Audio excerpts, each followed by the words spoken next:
Welcome to Zoom Like a Pro. Hopefully last week you were able to sit in on one of Roseanne's 2 sessions where she did Zoom basics or for the beginner. Today is going to be a little bit more advanced. So I would love to just get a quick kind of shout out from you. You can unmute yourself and just give me like, if there's one thing specifically you want to cover today, let me know. I kind of have an agenda of things that I want to cover, but it's so hard with so many different levels of people that are on the webinar today. And some are presenters, some are AE staff that I see, some are ed directors, and everybody in between. So feel free to unmute yourself and give me one thing you want to learn today. Hey, I thanks. have something. Sure, Marianne. We want to know how to record the chat in the report.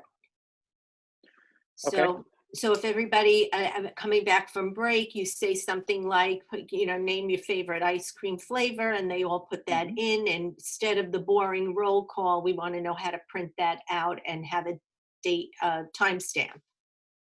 Have it timestamped. Okay. We will cover that when I'm going to talk about how to record your sessions, the options that are.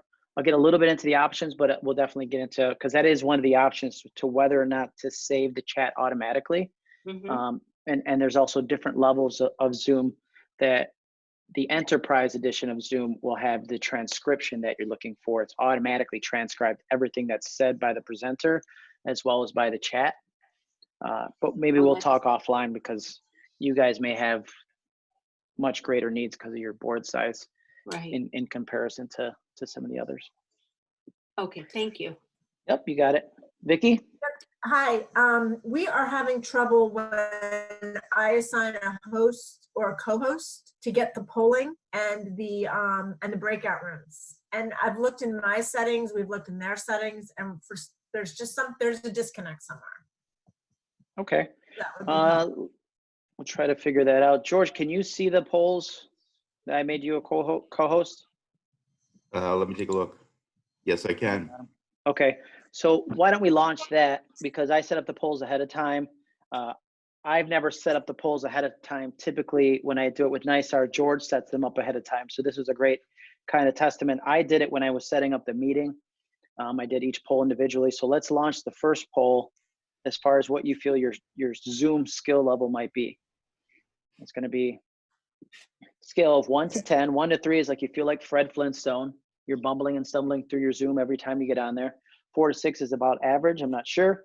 7 to 9, I have skills but can always learn more. And 10, I could teach this class and I'm here to rip off and duplicate. And that's okay too. I got no problem with that.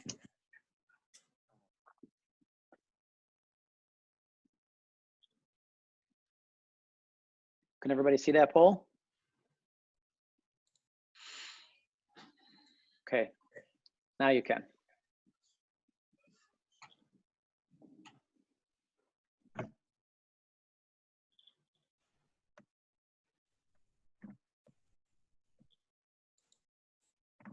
Nobody can see the poll? I'm good. Submitted. Yeah, me too. Submitted. I submitted. Me too, JMan. Should we end the polling? Interesting. Submitted. Yeah. Let's share the results. Yeah. So this is where, it all depends on the presenter and the co-host, how involved you guys want to get. Sometimes you can chat offline. Typically, I plan a little bit. I'll give the polls to somebody like George ahead of time, unfortunately. And be like, these are the polls we want to run today. And he launches them as I remember to launch them. And it works okay. Okay, I'd rather do the chat feature. I'm so used to live streaming and doing comment, post it in the chat, but let's just get on with the actual presentation today. So first thing I'm gonna do is screen share, and we're gonna get into how to screen share in the middle here, but you're participating in Zoom Like a Pro. And I'm gonna mute everybody just to start the meeting. If you have questions as we go, please post them in the chat. One of the big differences between Zoom meetings and Zoom webinar is that Zoom meetings has the chat feature but does not have the Q&A. Webinar has the Q&A but does not have the breakout rooms. So there's pros and cons to both. We got 4 waiting in the waiting room there. Okay, I'll get there. Okay. So if you have a bigger group, you know, it'll be hard to keep track of the chat where there's questions. That's why the webinar has that Q&A feature. So you have to make sure to tell people, hey, use the Q&A. Please don't put it in the chat, because if it's going too fast, there's no way for me to keep track. Okay, so today's mission possible. We're going to be talking about a couple of different things, advanced room setup. So I'm going to show you the setup that I have currently, and then I'm going to show you what I have on order for those of you who are thinking about doing a broadcast booth or room or a reverse classroom. Again, you know, I wasn't sure how many different people we would have on the webinar today. So I'm going to give you all your options, right? If you're just getting started with this, and if you want to take it to the next level and really start adding this to the services that you offer to members or students after the new, you know, whatever that new normal might be, whatever that looks like. Okay, so we're going to talk about advanced room setup, advanced settings for Zoom. We're going to talk about breakout rooms. We're going to demonstrate those a little bit. We're going to talk about screen sharing, and then also your sound settings. Okay, and as you're watching this, I'm just going to give you a quick tip. So you should be seeing my screen. Yes, go like this. So instead of just seeing the 4 people, you can actually click and drag that so you can see more than 4 people. I know that I was in a Zoom the other day, and it helps me. I'm a very visual learner. It helps me to see the other people, but also see the screen. So especially if you're trying to get interaction, and you know, if it's the same 4 people all the time, I'm looking at you like this, always trying to get feedback. Okay, so hopefully everybody's excited today. You brought all your questions and everything that we're going to be doing. If you don't know who I am, my name is Jeremiah. It's JMan Monero. I have my own company, JMan Seminars. I'm an international speaker of the universe. I have that as my title because, I mean, who really cares about titles? Anyways, but I've been a real estate practitioner for 15 years, but I have been a sales trainer speaker for over 20 since before I was in real estate, but 6 years as a NISAR instructor. I like to describe myself as a video influencer, tech guru, social media master, boat rocker, outside the boxer, fear crusher, gold digger, okay, dad, husband, and a realtor. So to get started, I would advise you to make sure you have on your device, your mobile device, you have the Zoom app, because I'm going to get into using multiple devices. Right now, you may see my video right now with you, but then there's also a second a participant that's also me. That's my mobile device. I have that going so that it kind of gives me, you know, you could do that with an iPad, you could do that with another laptop, you could do it with any number, it can be a second device. So I can make sure I can see what you're seeing. When I'm sharing, I can make sure that I'm sharing what I'm supposed to. And then when I want to do, we're going to get into sharing your whiteboard and things like that. It helps to have a second device to do that. Okay. So make sure you have, you've attended at least the basic Zoom class, because I'm not going to do much basic stuff here. I talk fast, I go through it quickly, but this will all be recorded, and we will, I'm going to double check that it's being recorded. It is. Yeah, okay. Always double check in the beginning, because there's times like I'm sure it's recorded, but I got on so early, I didn't want it to record all of the dumb stuff I was doing before I started the broadcast, and then I forgot to restart the recording. So always double check, make sure that your sound is on, people can see you, always, you know, kind of double checking with your audience. And then I'm going to recommend that you do the pro account upgrade. I understand that we have AEs, we have schools on, but we also have instructors. If you're an instructor and you plan to not just do stuff for your local board, for the regional, for the state, but you also plan to kind of do stuff on your own or for your office, it's worth the investment. It's $14.99 a month. It's $150 a year. If any of you are involved with the National Speakers Association, they have a tremendous deal. It's $360 a year, but it's enterprise level. It's well over $1,000 worth of services for $360 if you're a member of the National Speakers Association. Okay, so make sure you get that. First thing, classroom setup. So I'm going to show you a quick video of where I'm standing right now and what it looks like, okay, rather than stop sharing and then share my screen from another device. Here's the video. Here I have, I don't know, I bought this, but this is one of those adjustable stand-up desks things. I think it was like 30 bucks or 20 bucks. It was super cheap. It's adjustable in height. I have it so that you can see here, it's right around chest height for me. And so I've tested this. Like I've tried to do webinars sitting down. I've tried to do them standing up. Just me when I'm standing, if I have to do it for longer periods of time, it feels more like I'm standing in the classroom or standing on stage at a conference or something like that. The energy level is way different. So I have my computer set up. I have my light set up behind it. Then what's good is when it's elevated, any materials that you have to reference during your webinar, you can have right underneath. Of course, I have my nice cup of coffee. And then over here, we have the essentials, the cleaning products. I have my sanitizer. I have this is good if you're going to be speaking a lot. It's called Entertainer Secret Throat Relief. You can find it on Amazon. It's for dry throat and hoarse voice. Singers use it, and entertainers, and speakers, and webinars. Okay, I got my Lysol. I got my air duster, and I got my screen cleaner. Okay. Now, in addition, over here I have, it's important, I feel, to keep your workspace organized. I don't want to have this hodgepodge mess of stuff because having it clean and organized, I have OCD for some things, but having it clean and organized reduces stress. So I know where everything is. Okay, here's my remote. Okay, I like to use a remote so I can stand further away from the computer. And then I have extras of everything. I have an extra camera in case the camera on my computer goes. I have an extra handheld camera if I want to record like B-roll or behind the scenes type stuff. I have extra gazuntas, stuff that goes into my computer, because it's a MacBook and I need all kinds of adapters.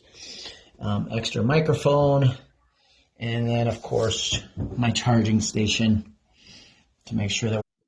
Okay, that's enough of my voice, but you guys get the idea. That is like the basic setup, all in. We're talking less than $100. That elevated desk really was 30 or 40 bucks. You hop on Amazon.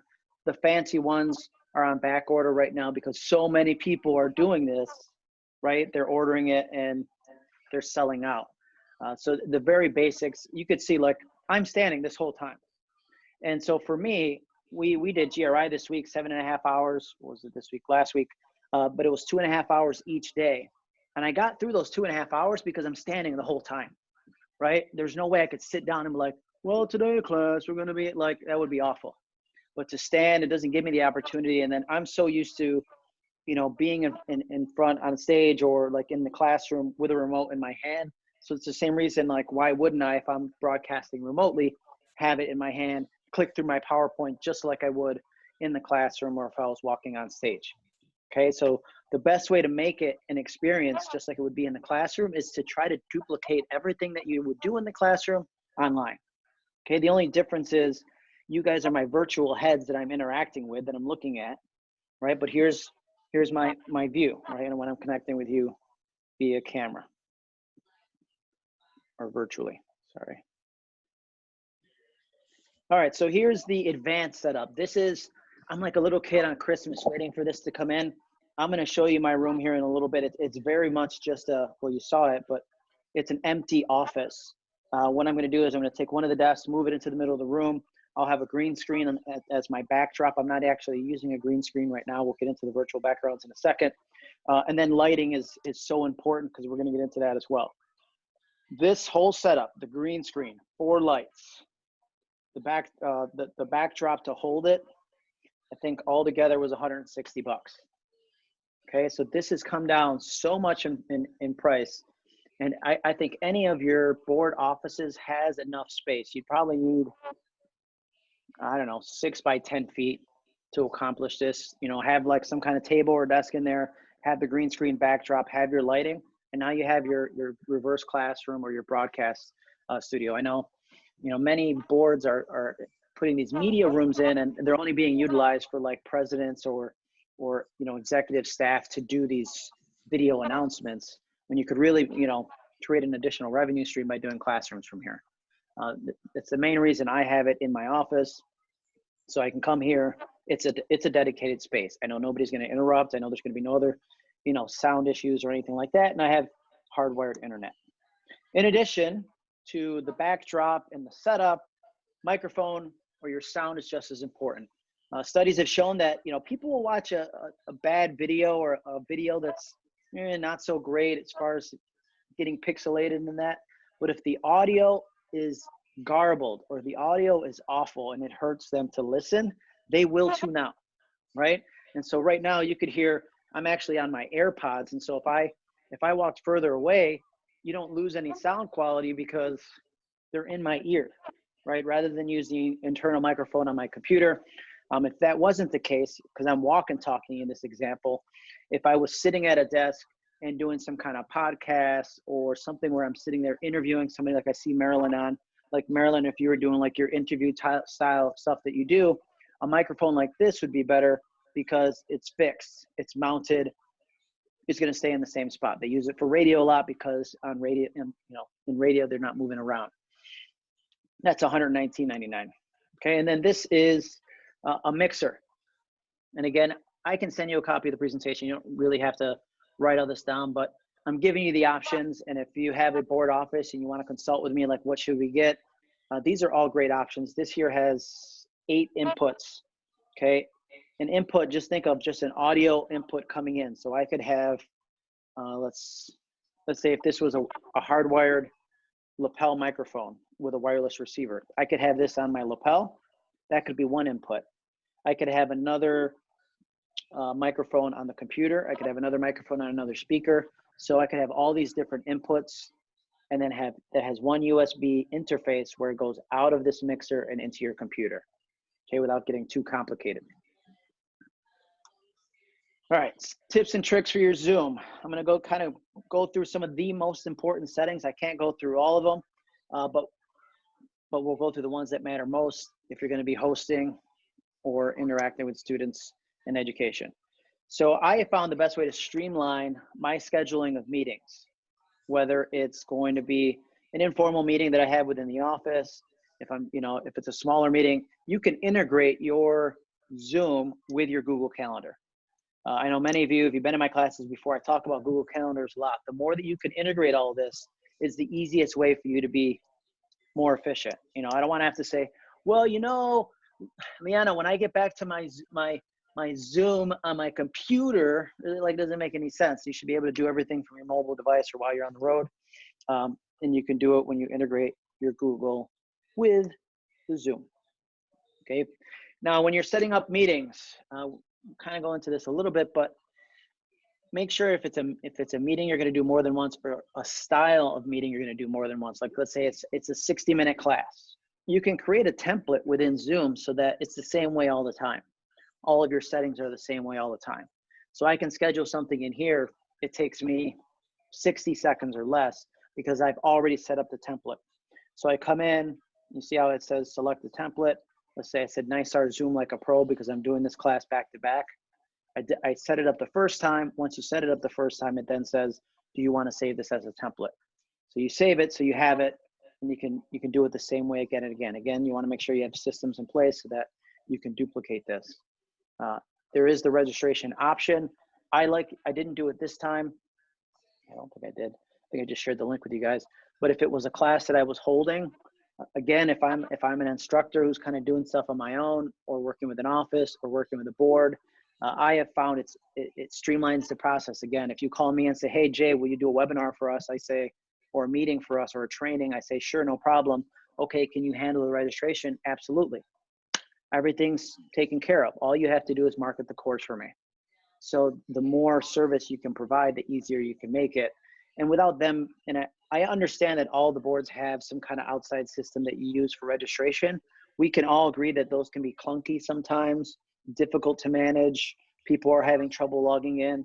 And let's face it, if somebody wants to take a class, if they have issues to log in or register, you've lost them, right? They're not going to call tech support to have to register for your class. So the easier you can make it, the better. So I do that right here where it says registration required. Once I do have that completed, I can then track how many people are registered for the class. In the other options, again, to streamline the process, I make it so that everybody is approved. But if you were doing like an executive meeting or a committee meeting or something, you could make sure that you're verifying every person that's registered to come to that meeting. So there's a second approval process if you want it. Again, in this example, I wouldn't be, because that adds more work. I don't want to have to hop on the computer and then, you know, approve people that have already registered. Next, we have email settings. There's a confirmation email that's sent to registrants. You can edit that confirmation email. So if there's an additional opportunity there for you to market additional programs, things you have coming up, or maybe things that you want them to do before class, because let's face it, they never do everything that they are supposed to do before class anyways, but the more reminders you can give them, the better off you'll be. Let's just make sure we got. Okay. Next, I'm gonna go back here. So you saw here, it says email settings. The next tab over is gonna be branding. So maybe I did have the registration for you guys. If I did, this is what you should have seen, right? Did you guys register? Okay, I can't remember. I do a lot of these Zoom meetings. So this is the branding portion of it. So again, this gives you an opportunity. What I did is I hopped into Canva, go to canva.com, and there's banner templates. And it took me another 2 minutes, just, you know, never lose an opportunity to brand, you know, your board, your school, or whatever you're advertising. And rather than just put Zoom like a pro at the top, I did a nice banner with an image with my photo, and that's the top. And then I added my logo in there. Okay, that's what you should have seen when you registered. If you don't go in there and do it, then it'll be blank. And why would you want that? Polls. So I created 3 polls for this meeting: skill level, future use, and participant makeup. Okay, you can create those ahead of time. You can do them on the fly. All depends on your personal preference. And then that last one you see there is live streaming. So I'll give you a great example of how we could use this. Some of you may have registered for my webinar that I had, I don't know, it was like 3 weeks ago. I think it was April 4th, and almost a month ago, exactly a month ago. And it was on how to be a virtual agent. We had almost 2,700 people registered for that. My Zoom capability was 1,000. I thought by upgrading to webinars, that would give me the capability to have up to 10,000 participants. That was not the case. Okay, what I should have done would be, okay, the first 1,000 people to register will be in the Zoom. Above and beyond that, they can watch it on Facebook Live. Okay, right, have the overflow. Like imagine when you go to a graduation or something like that, where you don't get the main seating in the main room, but you can watch it but not interact with anything. Same kind of concept. If you are going to do that and have the overflow streaming to either Facebook Live, Workplace, that's Facebook Workplace, and or YouTube, I would advise you to have a second person monitoring that Facebook chat, because you may have people who have questions, you may have people who are commenting, and if you can have a person who's kind of doing both, it will help to kind of boost your engagement so you don't lose anybody on that end. If it's just you and you're a one-person show, then I've done this where it's streaming live, and then in the comments I say, the comments will not be monitored. We will, however, be answering everything after the live stream is finished, okay? Because you want to be sure that people's questions are answered. Profile, pick, and Google integration. I think, pretty sure that Roseanne touched on this, but I wanted to touch on it again. It's so important so that when you pause your video, like if I pause my video now, if I hit stop, I have this rock star guy with this crazy hair, okay? I change that almost every day just because I get bored with it, but it's better than just having your name, right? Because if you don't have a picture there, that's what's going to come up. If you're doing it for the school, you can have your school branding in there, you know, company, whatever the case may be. And then in the same section where you have your profile is where you would authorize Google, either the Google integration or even Outlook if you're using Microsoft Outlook. Zoom bombing. I'm sure many of you have heard the FBI warned of Zoom bombing, and it's not as bad as you think, okay? In the last update for Zoom, they added a security button, which allows you to lock the meeting and or enable the waiting room.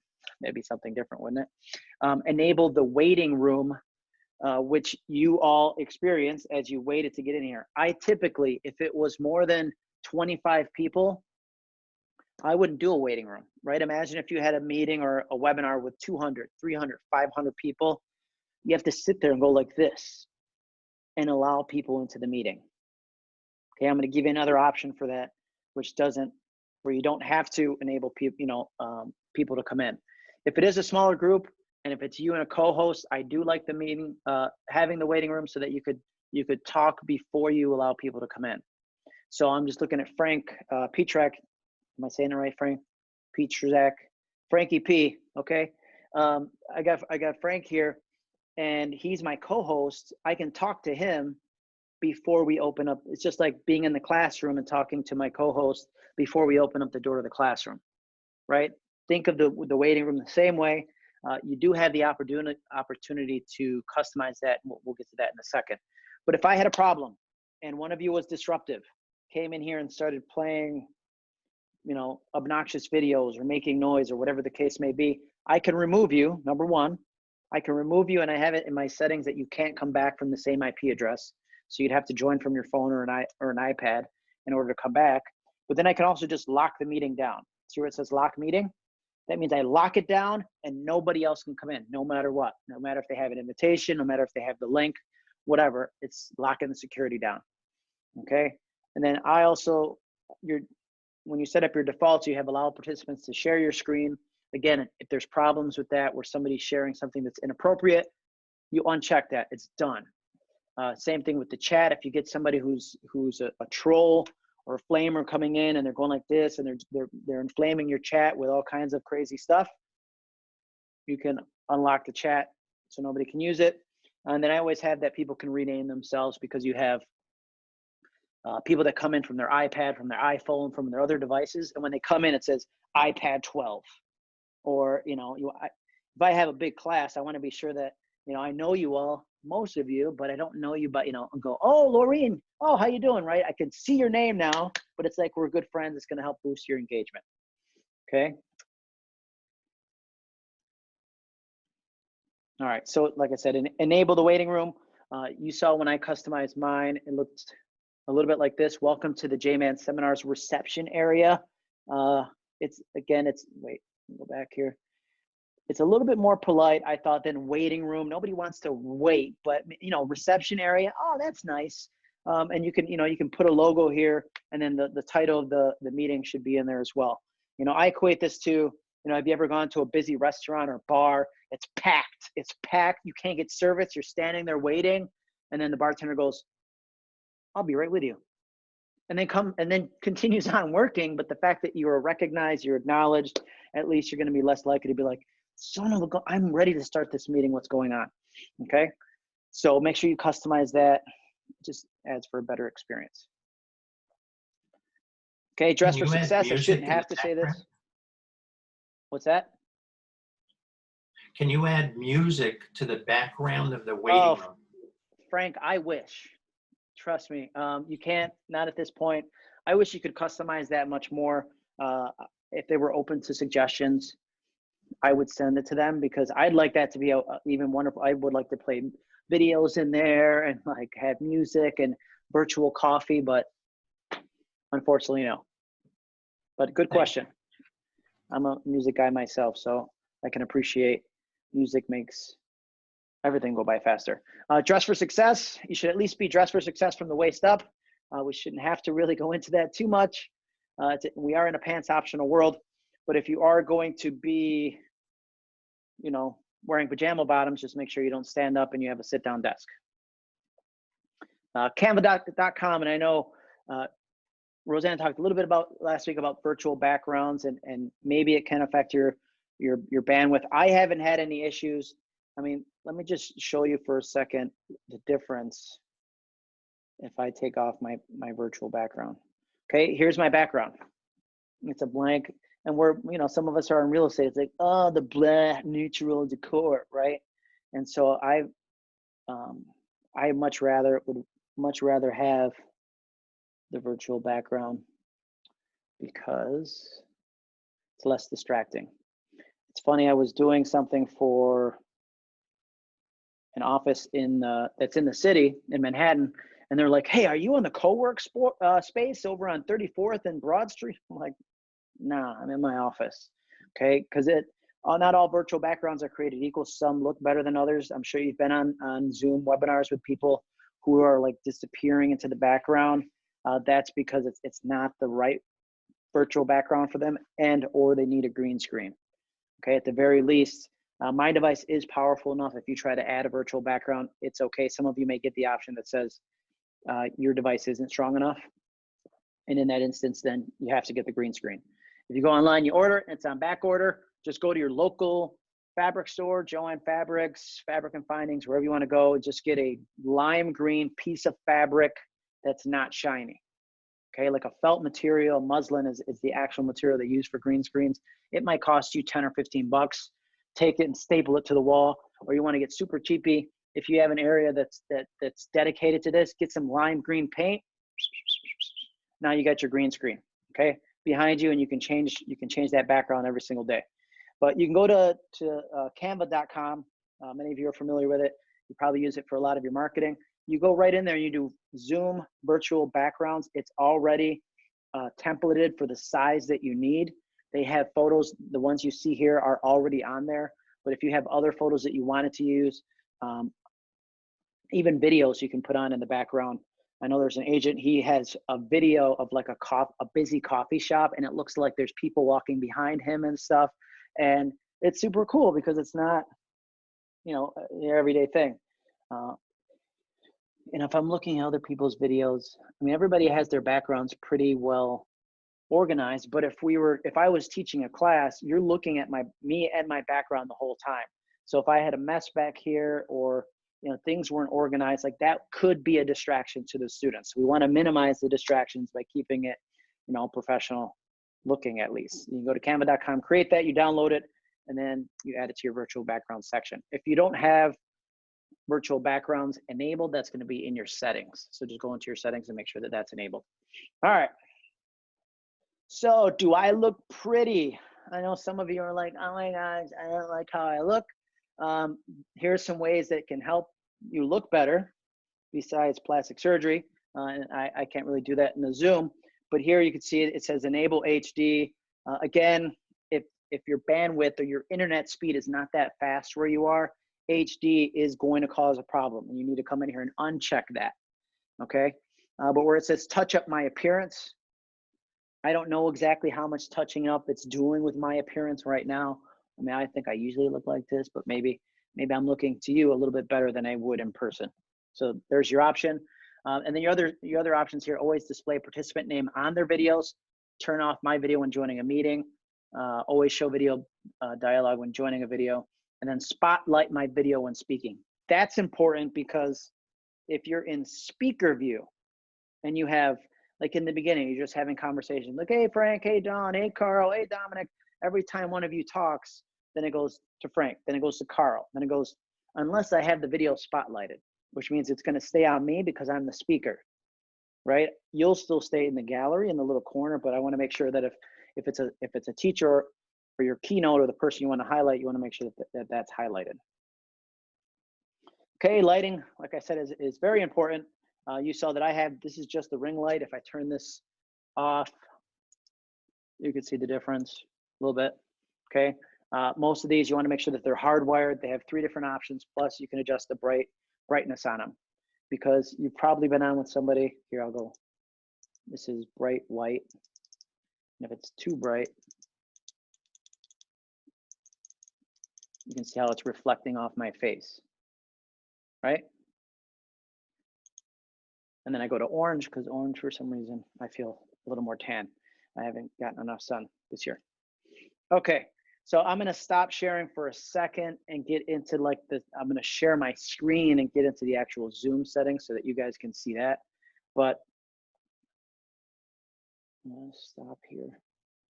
But there's a reason why I might do this as well during the class. So if you're talking with your students, this is just like when you blank your screen, right?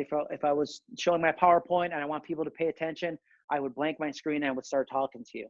It's the same thing when you're in a virtual world, you're on a Zoom, you stop sharing your presentation. Now you're more focused on what I'm saying, because depending on how you have it set up, whether it's speaker view, whether it's side by side, you may not see, you see a little corner. If I want to accentuate a point, I'm going to stop the share, bring it back to me. If I just wanted to go from my PowerPoint to like demonstrate something on Google, on Chrome or something like that, that would be a new share. Okay, you have regular, you know, I'm sharing now the PowerPoint and then I stop share. So let me just show you so you guys understand what I'm saying. Share, desktop. Okay, so now you should see what I see. You see all of your faces, correct? Yes, go like this. All right. And so again, that's going to verify and help me to know that I actually did share it properly, because if not, I can tell you I did one of my first webinars I ever did was an hour long, and I never shared my PowerPoint. The whole time I was talking about the PowerPoint and I didn't realize to the end because I wasn't paying attention to the chat. So if I come in here and I go over to the settings first thing we're going to do over here, this is where if I wanted to go live right now, I go live on Facebook, live on Workplace by Facebook, live on YouTube. So you have to start this live stream after the meeting has begun. It doesn't start automatically because your meeting started. That's a mistake a lot of people make. They come in and they go, yeah, I wanted to do that and it did it.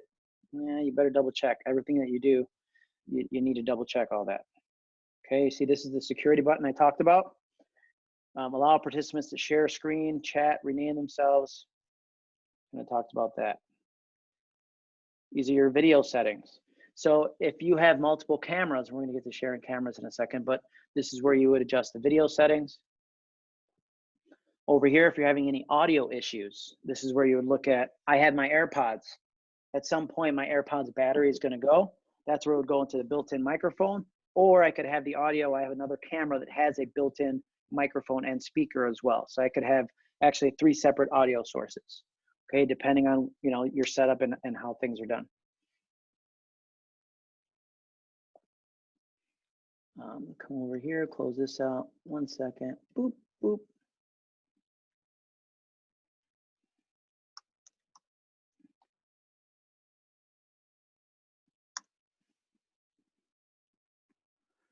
So I'm going to come into my account. Coming in here to the settings, and you can see. So some of the most important ones as we scroll through here. I'm going to make sure I can see you guys. Okay, so host video on, participant video on, join before host. So if I don't have the waiting room, okay, I want to make sure that this is not checked off, because if they can join before host, that means they're there before I get there. I don't want that. Okay, enable personal meeting ID. That's created every time. That's for security purposes. The authenticated users can join meetings. That's when I talked about, you know, you can verify the people. Require a password. Let me go back to the other. Mute participants upon entry. You got to make sure that's checked, because people will always come in and go, and they start talking, and their dog is barking, and their kids are talking, or whatever the case may be. I just want to make sure that they're muted upon entry. I allow the chat. Marianne, where you had the question about prevent participants from saving chat, if I check this, this would not save the chat automatically. The option to private chat means if you allow your students to chat with one another. There's different opinions on this, whether you want to do that or not. Sometimes they could be talking about something not related to what you're talking about. Some people disable that feature. The file transfer I love, because if there's something that we're talking about in the classroom, I can share the file right in the chat. Okay, allowing the co-hosts, you want to make sure that that's checked. Polling, screen sharing. And again, I have allow hosts and participants to share their screen or content during the meetings. In the case somebody says, oh, I use this, or talks about something, they want to reference it, it's so much better than being in the classroom, because I could say, well, do you have it on your computer? Yes. Okay, why don't you share it with us? As long as you're comfortable and you feel like there won't be any issues. You allowing them to share doesn't mean you lose control. You could always stop them from sharing at any time. Okay, whiteboard, you want to make sure that that's checked. Auto save whiteboard content when sharing is stopped. Make sure that that's checked. I know somebody had an issue that I was speaking with where they shared something on the whiteboard. They went to come back to it, and then everything that they wrote on it was gone. Okay, so you want to make sure that that's Auto save is checked there. And allow participants to rename themselves. And then the in meetings advance. Breakout rooms, this is where you're gonna make sure that that's checked. Closed captioning. We're not gonna get too much into that, but I'm gonna give you a quick and easy way to do that. And then group HD video, I have that as well. All right, so now you're gonna see the difference from me stopping the share and me doing a new share. So I'm gonna go like this, new share, and then I'm gonna go back to the PowerPoint. See how that transition from Google right to the PowerPoint rather than Google, Chrome, me, and then the PowerPoint? This is one of the hardest things that you're gonna find to master because it takes a lot of multitasking, jumping from here to there, and still continue talking and maintain eye contact. It does take practice. If you have somebody that's kind of co-hosting with you, you can flip it back to them and, hey, George, why don't you, run that poll about the thing? And then at that time, I'm switching my share up. Because if anywhere where you're gonna kind of have trouble to begin with, that's where it's gonna be, in the sharing of it. Recording. So, Hi, JMan, can I interrupt real quick? Sure. Hi. I'm not sure if you're seeing in the chat, but folks are having a hard time seeing your slides with the things that you were sharing. Any chance you could send those out to folks, the ones that you were showing in regards to settings? Yeah, so two things. I'll send the entire presentation to you, Kristen, and I guess we can forward it to everybody. But also, there's going to be this is all being recorded, so I'll post a video and then we'll also share the link, so they'll have both. Thank you. You're welcome. So great example that might happen in the classroom, especially those of you that do teach technology. I go fast and they're like, oh, I can't get it fast enough. I didn't get a photo quick enough. As long as you have the video that's being recorded, a lot of people feel at ease that they're not missing anything and they can always go back and reference it. As far as recording is concerned, I always record to the cloud rather than local. Number one, it saves space. But number two, when you record in the cloud, it will save both your gallery view recording, meaning the gallery, like if I talk the whole time and it would record the gallery and me in there, and then also the speaker view. So you have two different ways that it's recorded. You can use whichever one you like, but it does give you the option. If you save it just locally, then it will only be speaker view. And if you don't have the spotlight video set up, it can be it's not as good of a transition between speakers because it goes here and this person speaking and that. I don't love it. Okay. All right, so breakout rooms. Again, I showed you at the bottom, it's 2:43. I'll be right on time. Breakout rooms, we're gonna create breakout rooms. Again, I did the screenshot when I had nobody in the webinar, so that's why it says assign 0 participants into one room, but it will divide equally amongst the participants into how many rooms. If you are so OCD or you wanted to do this ahead of time, you could predetermine people to go into certain rooms if you have the list of students, but I don't know who actually is gonna do that. You could just have it assigned automatically.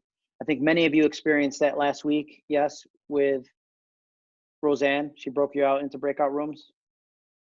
Yes? Okay, if we have a little bit extra time, I'm gonna do it with you guys as well. Because within the breakout rooms, you can also share your screens. You can also do share a whiteboard, which I definitely wanna show you before we get off today. Okay, so skillful screen sharing is caring. Like I showed you, the share screen option. When you have the share screen option, be sure that if you have any embedded videos in your presentations, or you have videos that you want to share, or you have any sound at all that you want to share, that when you share it, you could see here, I put a red square around it, that you have checked share computer sound and optimize screen share for video clip. Okay. Again, it may be a little small for you. If you don't see this full screen, you should make sure you hit fit to screen. I should have said that in the beginning. It will enlarge it, but a video is not as impactful if you have no sound. Again, I'm sharing all these things with you because I've made these mistakes. I share a video, I'm like, oh, isn't that a great video? And then they're like, we didn't hear it. And so then I have to share it again and make sure that the sound is on. Okay, next one is whiteboard. Okay, but you see, each one of these squares would be a tab or a window that I might have open. I'm working from a MacBook. Windows would be similar. But whatever you have open is something that you can share. I have found it's a little bit of a glitch, I guess. Right now I'm sharing PowerPoint as a window. I found that when I did that, it was a little bit glitchy when I was using my remote. So I would share it from my desktop instead, and then I didn't have that problem. So it clicked through my PowerPoint without a problem when I was sharing my desktop screen rather than just the individual PowerPoint window. I don't know why. Maybe you won't have that problem with Windows, but I thought I would share it. Okay, this is what the whiteboard would look like. I'm actually gonna share it here in a second. But you can do text, you can draw, you can erase, and it will all save. So instead of me going like this, hold on. If I stop my virtual background again, if I go like this, I tried this the first time we did it, and Kristen and George could, and going, here's my whiteboard, folks, and trying to do that while I'm doing a Zoom. Instead, I could just share the whiteboard as a screen. Let me go back to this. Okay, so I'm gonna go new share, new whiteboard.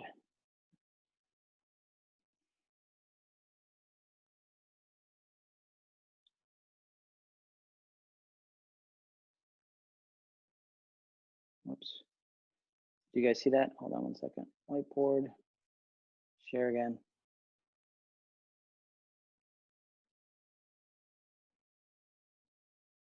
Okay, there we go.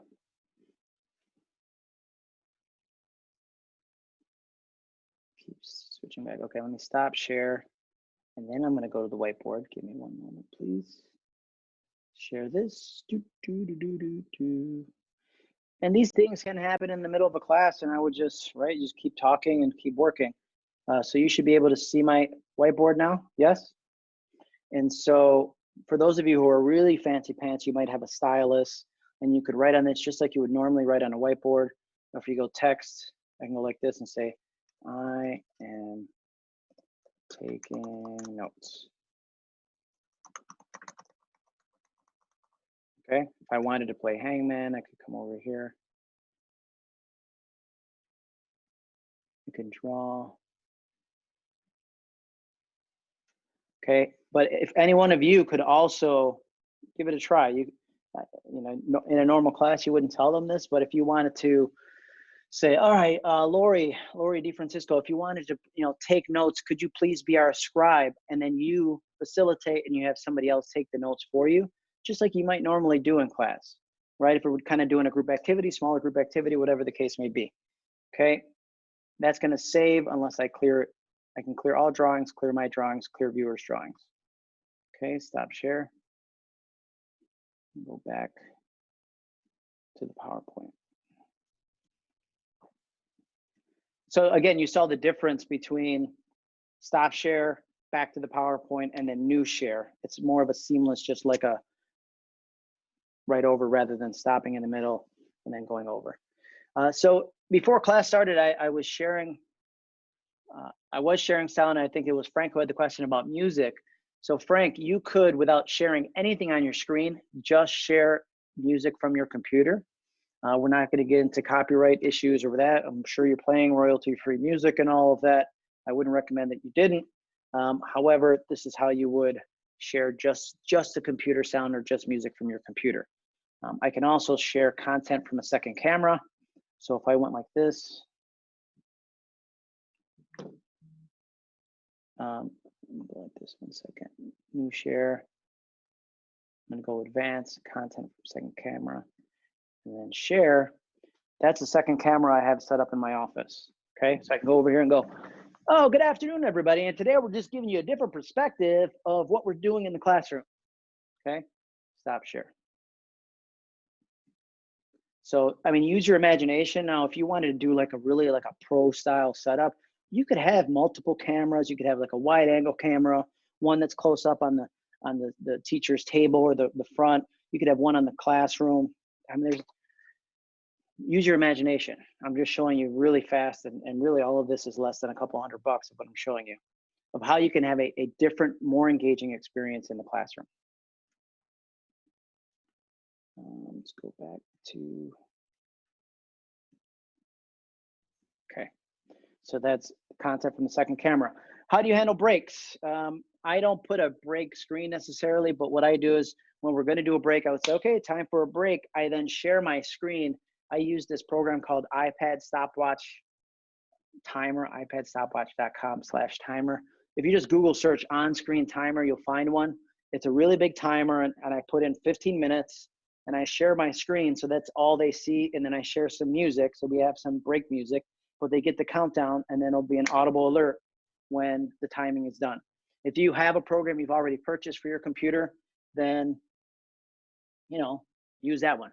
Just share your screen when you're doing it, so that's on screen, so that they could always blank their camera. They can do whatever they want to do during the break, but they know exactly how much time is left, right? Because let's face it, students, they need that countdown. Okay, and this brings us to kind of the end. I want to end with this video to show you this. Don't ever let somebody tell you you can't do something. Not even me. All right? All right. You got a dream, you got to protect it. People can't do something themselves. They want to tell you you can't do it.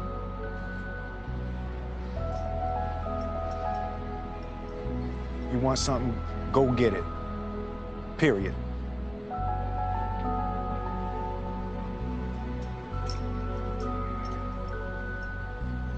Let's go.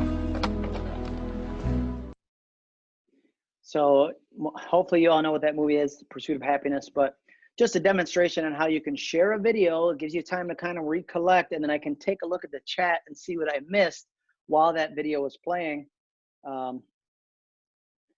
Not the slides, just when you was live on Zoom. Hey, the slides are a little blurry. People are having a hard time seeing the settings on Chrome. I think there's a slight delay. All right, so we're gonna open it up for questions here. I just wanna thank you. Again, this is Zoom like a pro. It's hard to kind of determine what questions you might have, so just let them rip and hopefully I can help you out. Feel free to unmute yourself as you do it. If you don't know already, if you hit spacebar, you can temporarily unmute yourself. So can I ask a question first? Sure. Right. All the different controls that you're showing, number one, that has to be in the pro subscription or above. Is that correct? It's not in basic? Some of the settings are. I think some of the settings you need to, and it's hard for me to know because I went right to pro as soon as I started with Zoom. Okay. And I think some of the settings need to be turned on, like breakout, like even I didn't cover it, but reactions on the bottom. The recording, I know for sure is a pro feature. You shouldn't have that on the Zoom Basic, and you're limited to 40 minutes, right. I believe, 40 minutes time limit on your Zooms.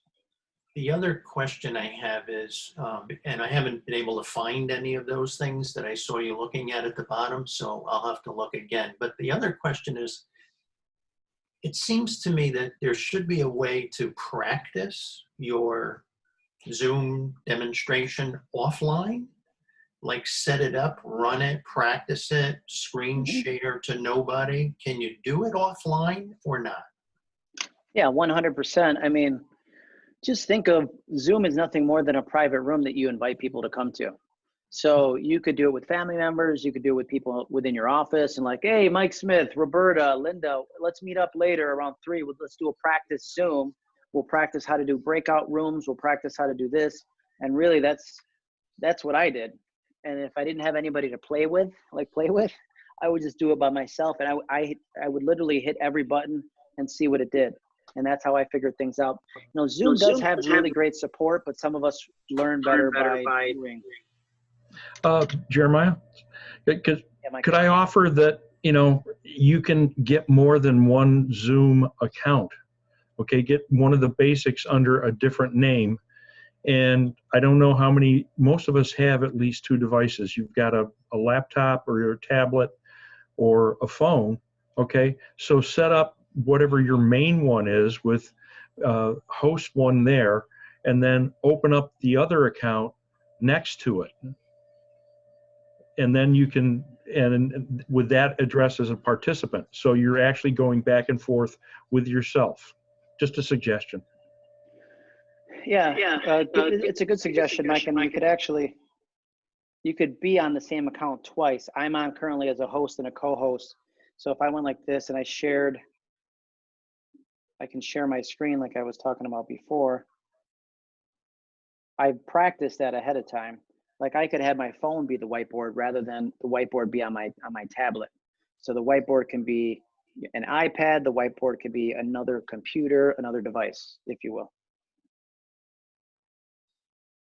That makes sense? Hopefully that helps. And I say that to everybody, like you can't break this. You could try, but I mean, it's designed for big corporations. So any of the way that we're going to be using it, don't be afraid of it. I think that's the only difference between you say like, oh, you're a younger guy and you're good with technology. I'm not good with technology. I'm just not afraid of it.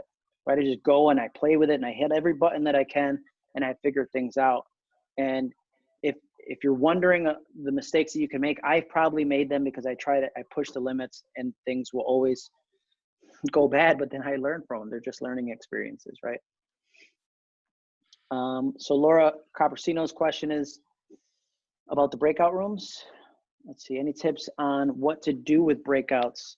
So we're limited on time, so I couldn't demonstrate it, but if I did breakout rooms here, I have 40 participants. So it says, let me just share the screen. This might be the last. If I do share my desktop so you guys can see this. Okay, you can see this now, everybody? So if I go assign 40 participants into 10 rooms, that gives me 4 people per room automatically. Okay, then if I created it, it then says, how long do you want to keep them in there? What's so slick about this is it creates separate rooms that then you as the instructor, just like you would in a group activity, right?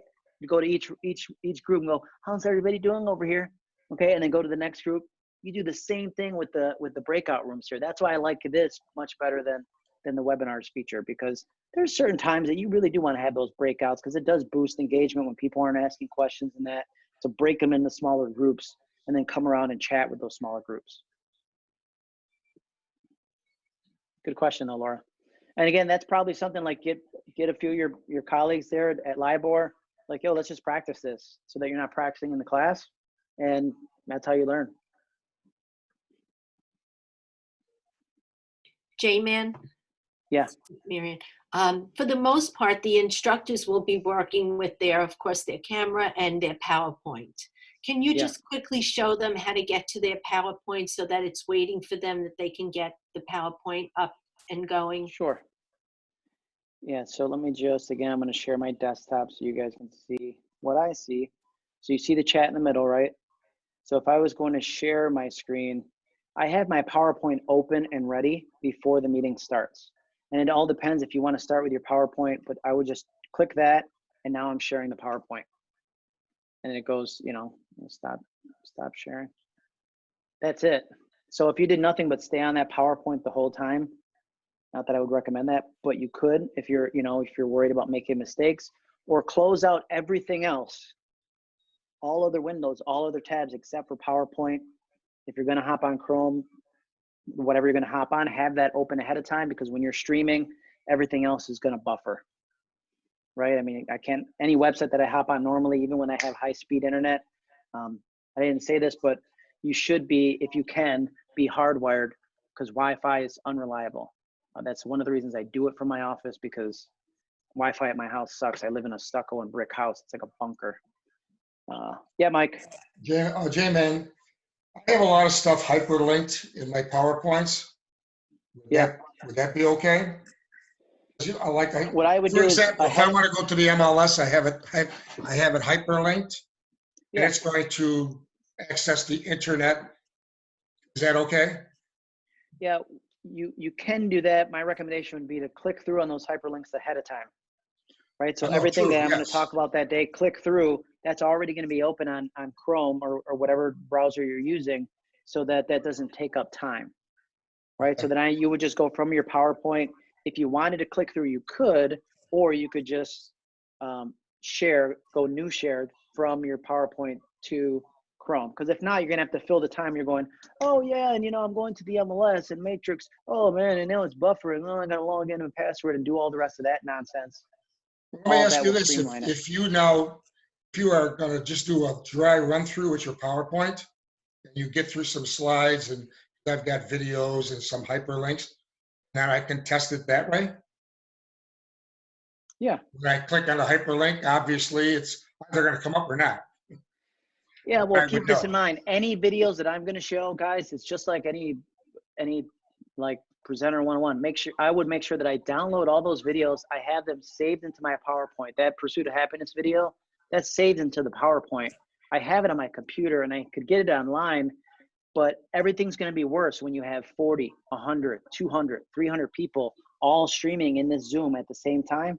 It could perform beautifully with nobody on, but it is going to be slower once you have a bunch of people on. There's no doubt about it. Gotcha. So anything you could do to streamline that and do it ahead of time, that's all in your setup, just to make sure that you won't have any issues. I don't want to have to cut this short, but we have another back-to-back one here. George? Yeah. Well, just thanks so much for doing this, Jay. It's great. Go on to your next one. Everybody in the class, Chris would like you to email to her at kcohen@nisar.com so that you can get some kind of credit for taking this class and attending. Oh, okay. Do a short little email. That would be terrific. If you put it in the chat down there. And Felicia, I see your hand is up, but anybody else, any other nisar.com. questions, if you can email myself or George, I'll make sure to answer every single one of your questions to my fullest extent. If I don't have an answer, I'll make sure to get a video from Zoom. Yeah, and I actually just had a quick suggestion if this might help anyone. So I know before you definitely said download the app. So the past few weeks I was having issues because I was using the desktop version. So I noticed and I bought a new laptop, I noticed on the desktop version, I wasn't getting all the same features as when I finally downloaded the plugin. So when you log into the desktop version, there is a section where it says download, and you can download the plugin for your particular device, and that worked better for me. So that's just a suggestion for everyone else according to the device that you're using. Thanks, Felicia. You're welcome. All right, again, folks, thanks for tuning in. If I you. can help you in any way, please reach out. Make mistakes. That's part of the learning process. And Zoom like a pro. Have a great day. Bye. Okay.